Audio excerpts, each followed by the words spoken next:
Thank you. So, my name is Joao Magalhaes. I'm a lecturer at the University of Liverpool, and I study the process of aging.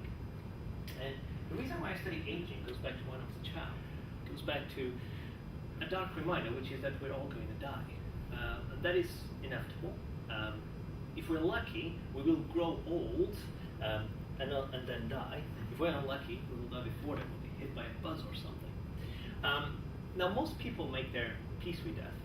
In the sense they believe in an afterlife, like we are earlier today, or they believe that their life will go on via their children or via their works. I've never made my peace with death. I didn't make it when I was a child, and I haven't made it yet now.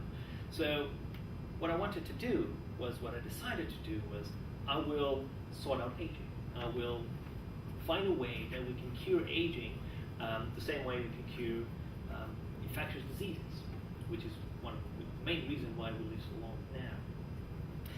So now that's what I thought. Now, obviously, that's much harder, and I realize that's much harder than I thought about it when I was a child. But there are reasons to be optimistic that, at the very least, we can intervene in the process of aging. Now, there has been a number of quests for immortality before. Ponce de Leon, for example, he discovered Florida when he was searching for the fountain of the youth. But what I hope to convince you today is that we now have technology that certainly didn't exist in those times, certainly didn't exist even 20 years ago, that means at the very least we can intervene in aging. And that will completely change humankind. Now, one of the reasons to be optimistic is that in the last 20 years, scientists have learned that we can manipulate the process of aging in animal models. So this is C. elegans, which is a roundworm. This is only a few millimeters in size, and does not only live a few weeks. But we now know that if you tweak a single gene in these animals, instead of living a few weeks, they live several months. They live 10 times longer, which is absolutely remarkable. And even in mammalian systems like mice, again, you can tweak a single gene, and you can have animals live 50% longer than normal. And these animals are not just living longer, they're living longer healthier. So the process of aging is retarded by tweaking a single gene. And so age-related diseases, they still develop age-related diseases, but they develop them at a later age. So it's as if you're turning a 70-year-old into a 50-year-old, which is what we want. We don't just want to live longer, we want to live longer and healthier. Now, the other reason to be optimistic is that there are species that appear not to age at all. You've probably been told, oh, everybody ages. Well, that's true if you're a human being, but there are types of animals that don't appear to age at all. That includes species like rockfishes, like some species of turtles, like some species of salamanders. They don't appear to age at all. At the very least, they age much slower than human beings. What it means is that aging is neither inevitable nor universal.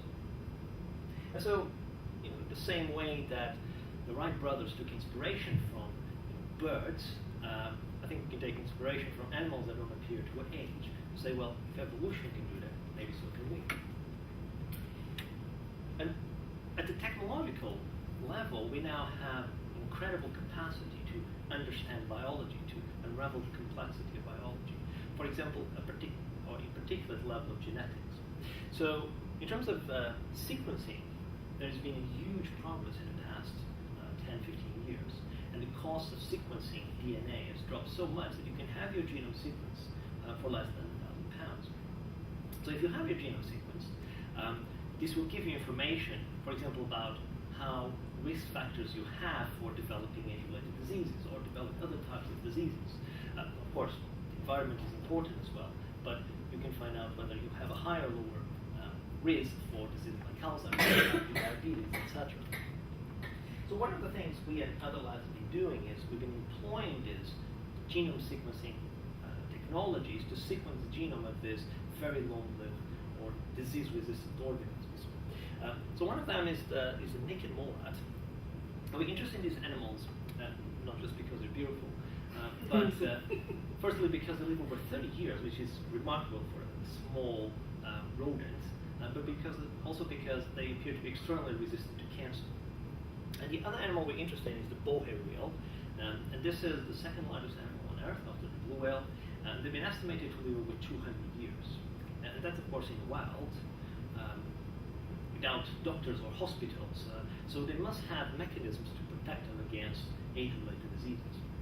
And so what we do, and very briefly, is we can sequence the genome of these animals, and then we can look for mutations that may protect against age-related diseases or may confer longevity.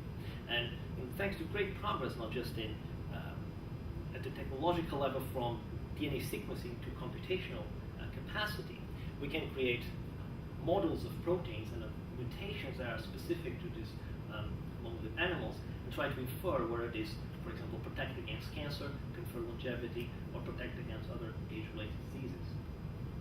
So really, the future is one of applying this knowledge to protect us from a number of diseases and to increase our longevity and our health. And we now know, in fact, of a number of drugs that target specific pathways associated with aging and that extend lifespan and protect against age-related diseases in animal models. Drugs like metformin and rapamycin. So some of these are already undergoing clinical trials, and really the future is one in which we are developing interventions that protect us from diseases, and that will really change at the societal, medical, and economic levels in unforeseen ways. So, thank you very much.